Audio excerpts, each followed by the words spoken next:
नाज़रीन, मैं हूं आपकी अपनी मेज़बान मुनज़्ज़ा यूनुस एक नए प्रोग्राम के साथ हमारे स्टूडियो में आज मौजूद हैं सीनियर सहाफ़ी एम ए रहमान साहब।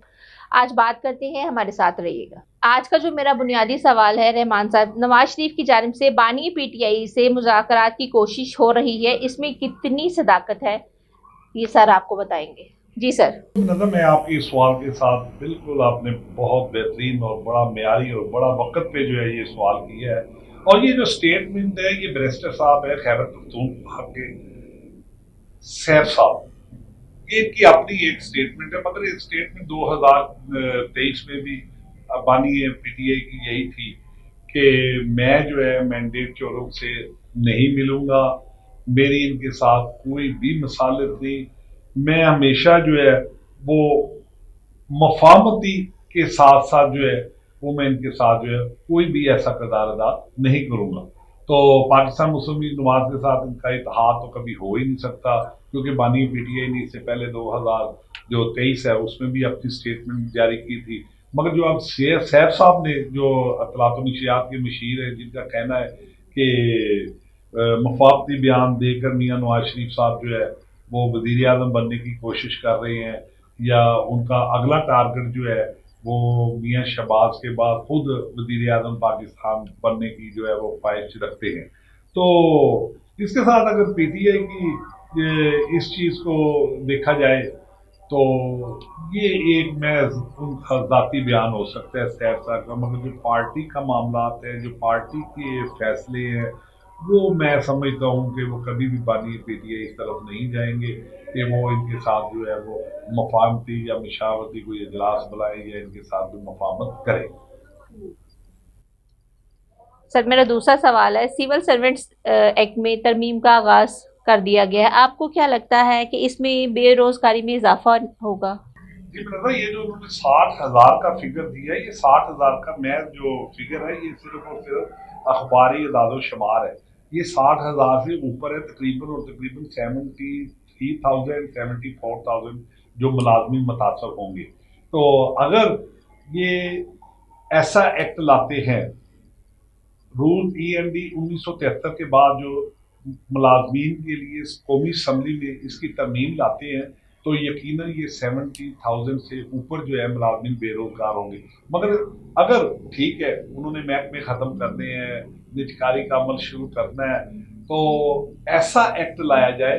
ताकि ये जो 70,000 जो 70,000 मुलाजमीन हैं जो बेरोजगार होने का अंदेशा है, माशी हालात मुल्क पाकिस्तान के आपके सामने, इससे पहले आप देख रही हैं कि मुल्क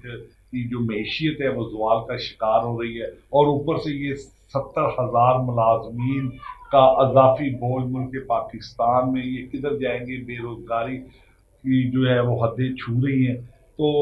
इन मुलाजमीन की माशी हालात तो ख़राब होंगे, मगर मैं समझता हूँ अगर इनको मैं इसलिए निकाला जा रहा है, इन महकमों की निजकारी इसलिए की जा रही है कि ये खजाने पे इजाफी बोझ है, तो हुकूमत पाकिस्तान और अरबाब इख्तियारात को चाहिए कि वो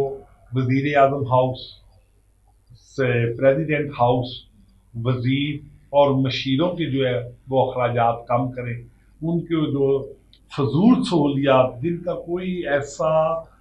है ही नहीं, तो उन्हें जो जो जो सहूलियात फराहम की गई हैं उनमें थोड़ी सी कमी लाएं। और जो मेरे ख्याल से 85 से जायद खवातीन मखसूस नशिस्तों पर आती हैं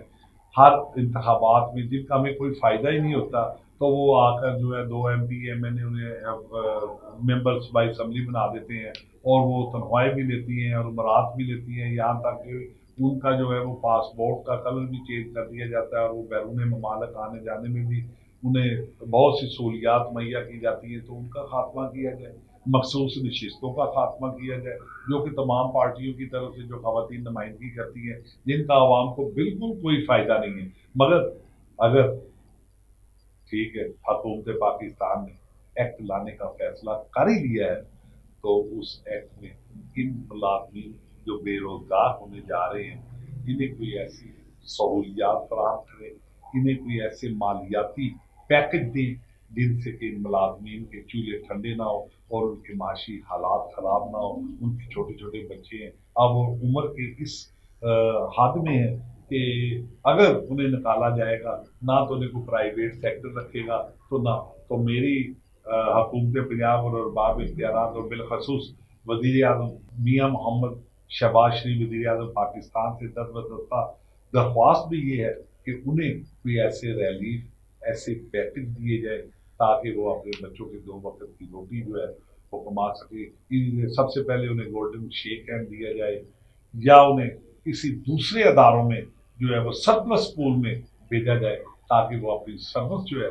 وہ کنٹینیو کر سکے. تبھی جا کے جو ہے وہ سول سرونٹ کے جو آپ رولز بنانے جا رہے ہیں ان رولز کا ان غریبوں کو فائدہ ہوگا کیونکہ بے روزگاری کی حدیں آسمان کو چھو رہی ہیں. تو 1973 کا ایک میں ترمیم کرنے کا فیصلہ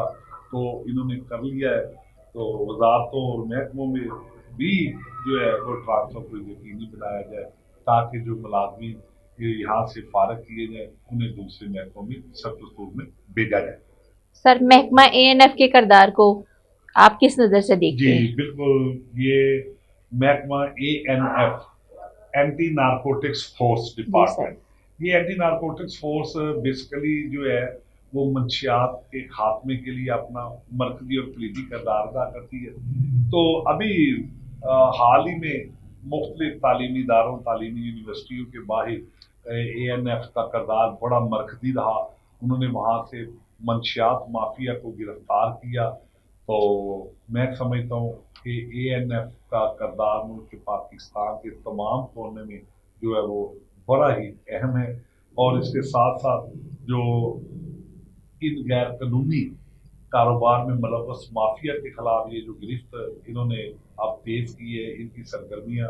جو ہے وہ تعلیمی اداروں اور یونیورسٹیوں کے قریب مافیا کو گرفتار کرنے کے لیے جو سرگرمی عمل ANF نظر آ رہا ہے وہ میرے خیال سے شاید ہی بہت سے ایسے ادارے کام کر رہے ہیں ان سے زیادہ ان کی کارکردگی بہتر ہے کیونکہ انہوں نے معاشرے کو منشیات سے پاک کرنے اور نوجوان نسل کو صحت مندانہ سرگرمیاں مہیا کرنے کا تہیہ کر رکھا ہے. کیونکہ معاشرہ صحت مند ہوگا تو ہمارے ہسپتال جو ہے وہ ویران ہوں گے. تو ANF گائے بغائے بہت سے اقدامات کرتے رہتے ہیں اور بہت سے مافیا کو گرفتار کیا اور ہزاروں من چرس ہیروئن وغیرہ جو انہوں نے اپنے قبضے میں لی اور مسلمان کو بھی گرفتار کیا. تو ANF کا کردار بڑا مثالی کردار ہے. تو آج کل تو مجھے پتا نہیں ہے کہ ان کے بریگیڈیئر صاحب کون ہے لاہور کے، تو مگر جو بھی ہیں ان کی کارکردگی جو ہے وہ بڑی زبردست کارکردگی نظر آئی ہے. تو امید واسط یہ بھی کی جا رہی ہے کہ نوجوان نسل کو محفوظ کرنے کے لیے اور معاشرے کی اثر نو تشکیل کے لیے ANF کا کردار بڑا مرکزی کردار. بہت شکریہ ایم اے رحمان صاحب، بہت شکریہ. امید کرتی ہوں ناظرین آپ کو ہمارا پروگرام پسند آیا ہوگا. اگلے پروگرام تک کے لیے مجھے اجازت دیجیے. اللہ حافظ.